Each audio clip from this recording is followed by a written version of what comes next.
Добрый день, друзья, дорогие подписчики. Я снова приветствую вас у себя на канале. Значит, так, друзья, сегодня мы с вами будем пекти такие булочки, ватрушечки. Они, знаете, вроде бы рецепт, он как бы идет один, да, но из них можно также сделать и сладкие, то есть помазать сладкими, как я расскажу, как. Также можно, будет такая специальная приправка, значит, в нее идет свежий укроп нарезанный, 2-3-4 зубчика чеснока, на глаз соли, ну и масло, скажем так, полстаканчика, ну может чуть больше. Вот это вы все разводите, значит, развели масло, порезали мелко свежий укроп, 3-4 чеснока, зубчика и не целых, а вот именно зубчика, и соли. И потом, когда вы эти булочки достанете из духовки, когда вы уже испечете, вот этой смесью кисточкой их помазать их хорошо, когда они чуть остынут. Но я вам покажу вам на видео, какие они у меня будут. Значит, пока что сейчас мы будем делать тесто. Тесто очень простое. И знаете, заметьте, друзья, там, значит, идет рецепт на пол-литра молока.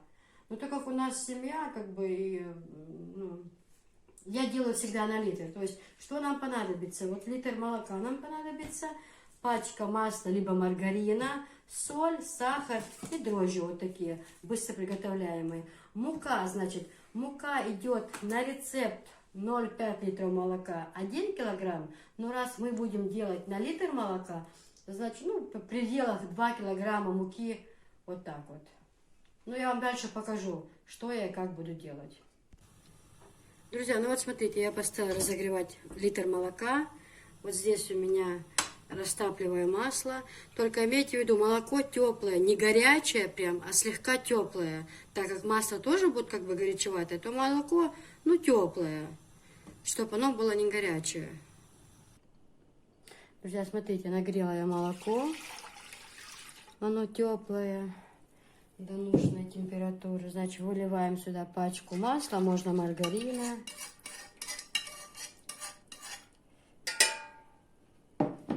Вот, далее у нас идет, знаете, сахар я всегда ложу на глаз.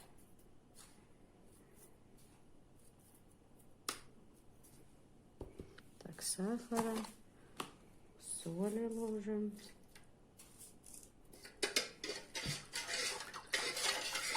Тщательно перемешиваем это все. Добавляем пачку дрожжей.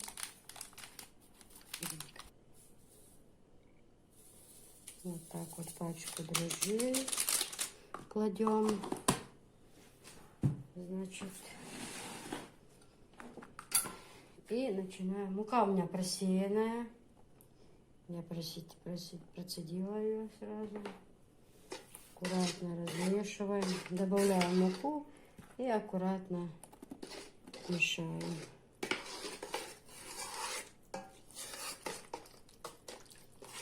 Я даже вот так немножко оставляю.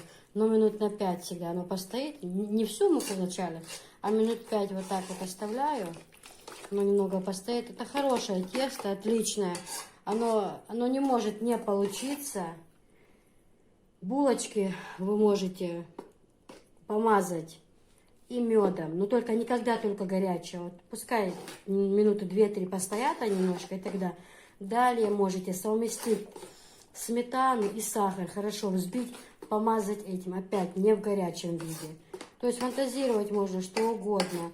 А если вы намерены сразу делать сладкие, их без чесночной вот этой приправки, то можно даже добавить изюма. Я часто добавляю изюм в булочки. Только сразу говорю, изюма немножко, потому что тесто плохо подходит. Изюма тоже должно быть в меру. Я когда по молодости на работе наперла изюма, и оно у меня тесто стоит и стоит. Вроде бы все как положено. Я-то хотела как лучше, чтобы было побольше изюмчика, чтобы они были внутри красивые. А он настолько тяжелое тесто было, что не поднималось. Оно у меня плохо поднималось. В общем, накосячила я там. Ну ладно, об этом история умалчивает. Друзья, ну вот смотрите, замесила я тесто. Такое оно хорошее получается. мягенькое. Поднимается оно вообще красивое становится.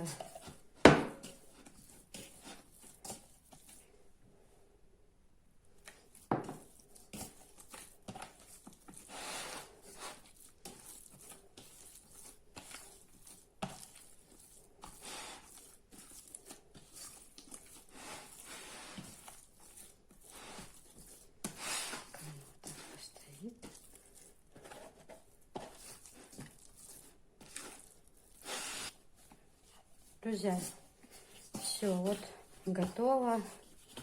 Получилось хорошее тесто. Значит, мы его накрываем и оставляем, ну, на час, на полчаса, как подойдет. Друзья, ну, в общем, пока у нас подходит тесто, оно, смотрите, уже хорошо, прям хорошенько подходит, у нас красивое такое. Я тем временем, значит, ставлю суп варить, фасолевый. Значит так, друзья, я заранее хочу сказать, предупредить, что многие писали вот недавно, немногие, я вот видите, опять заволновалась и говорю, одна женщина написала, ой, можно подумать, плов она там приготовила, можно подумать, другие не знают. Да его каждая кавказская женщина может его готовить. Но я же не говорю, что не может. Просто я, когда открывала свой канал, я изначально знала и сейчас говорю, что он у меня не кулинарийный, понимаете, не. Я просто готовлю то, что я готовлю в течение дня для своей семьи. И то я буду делать это, наверное, не так часто, потому что, когда вот потеплеет, я буду там то в огороде, то какой-то ремонт делать, то куда-то поехали, то куда-то пошли, вот больше с этим. Да, ну, естественно, буду и показывать иногда, там, то я варенье делаю, там, то я компоты делаю, то я что-то приготовила, не без этого. Ну вот на сегодняшний день я вот, например, спеку булочки, сварю нам фасолевый суп, так как у нас в семье все любят. Я же имею право показать то, что я делаю в течение дня, но это же не значит, что я показываю. Вот я умею плов готовить, а вы все такие-сякие, вы не умеете. Вы просто научитесь правильно понимать. Это же обидно бывает все-таки такие слова. Далее, ладно. Значит, что нам для этого понадобится? Смотрите, вот фасоль, я ее заранее, я ее с утра замочила в горячей воде, и она уже у меня разбухла хорошенько. Я сейчас ее, значит, положу, перекладу вот сюда в кастрюльку и поставлю варить. Далее, друзья, я вам знаете, что хочу сказать? По рецепту, ну что там, лук, морковь, как обычно, зажарка мы делаем. Но, как бы картошку, вот, как в Чечне варят фасолевый суп, то картошку не добавляют, а ложат спагетти длинные. Вот так как фасоли бывает много, то без картошки и просто зажарка и спагетти, то я сегодня, я утром готовила перловую кашу, и вот у меня осталось. И я, знаете, я ее выкидывать не буду, я, конечно же, всю ее не положу, но я ее добавлю. Когда суп наварится у меня, я ее добавлю, может быть, даже половинку, потому что кашу маслом не испортишь, и я уверена, будет наваристый, отличный вкус. Но не выкидывать же это, мне жалко, мы поели, вот остался. Я положу его, я так раньше экспериментировала, получается вкусно, наваристо, съедает все, аж кастрюля блестит. Так что я, значит, сейчас поставлю это варить, залью водичкой, поставлю варить, ну и потом далее я буду показывать вам, что я дальше делаю. Друзья, ну вот смотрите, вот у нас уже жарится лучок. Вы знаете, лучка я добавляю всегда больше. Лука, морковки у меня всегда, я всегда люблю побольше, потому что если мало, то вкус не очень будет хороший. Я всегда прям 3-4 головки ложу лучка. Мне нравится очень, зажарка вкусная получается, и от этого будет и суп наваристый, и вкусный очень сильно.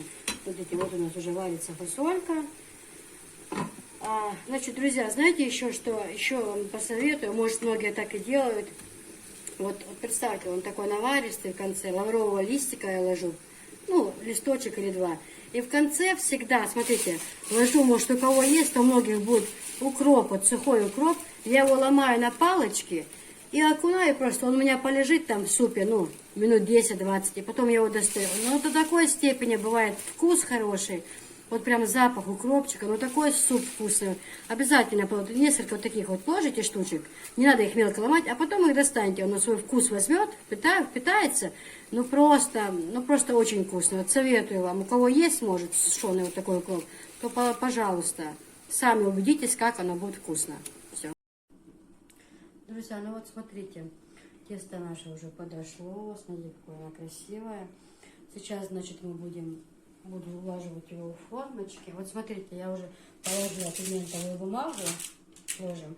Хорошо его сейчас слегка перемешаю. И по кусочкам буду, по таким пумпышечкам буду слаживать аккуратно на противень. Вот смотрите, друзья, вот так вот я вымесила его.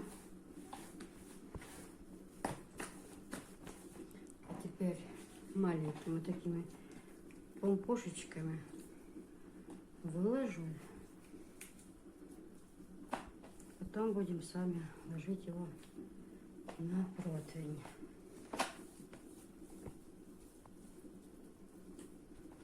Небольшими кусочками, оно поднимается отлично, получается очень вкусно. Прям нам в тот раз я делала на 2 дня прям хватило. И хлеб не покупали.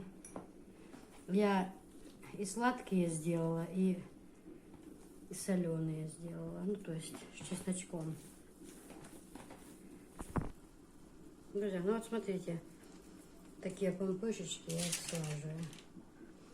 Вот смотрите. Так вот подворачиваю с-под низу, да? И вот так вот округливаю и рядом ложу. И вот так вот каждую. Сначала вот так вот руками делаю, потом округляю вот так вот. И вот так вот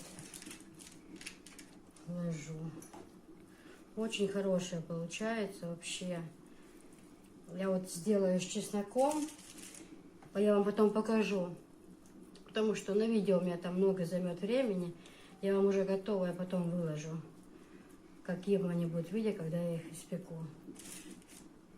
Вот так вот подворачивайте, смотрите, сначала под низ подворачивайте, оно отлично подходит, это тесто вообще беспроигрышный вариант.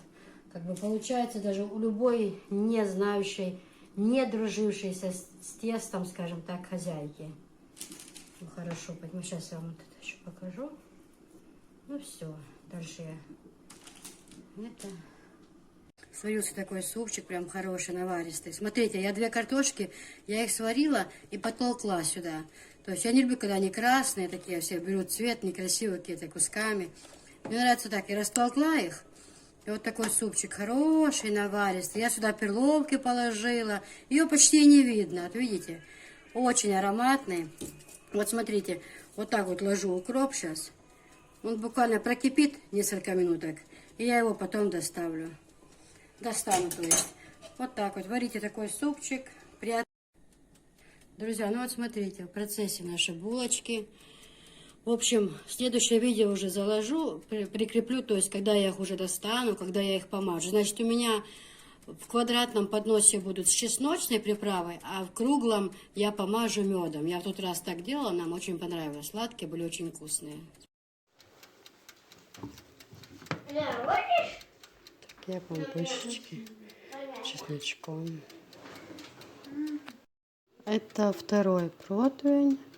Это будут сладкие, то есть помазанные медом, либо сгущенкой, либо сметана с сахаром, на наше усмотрение.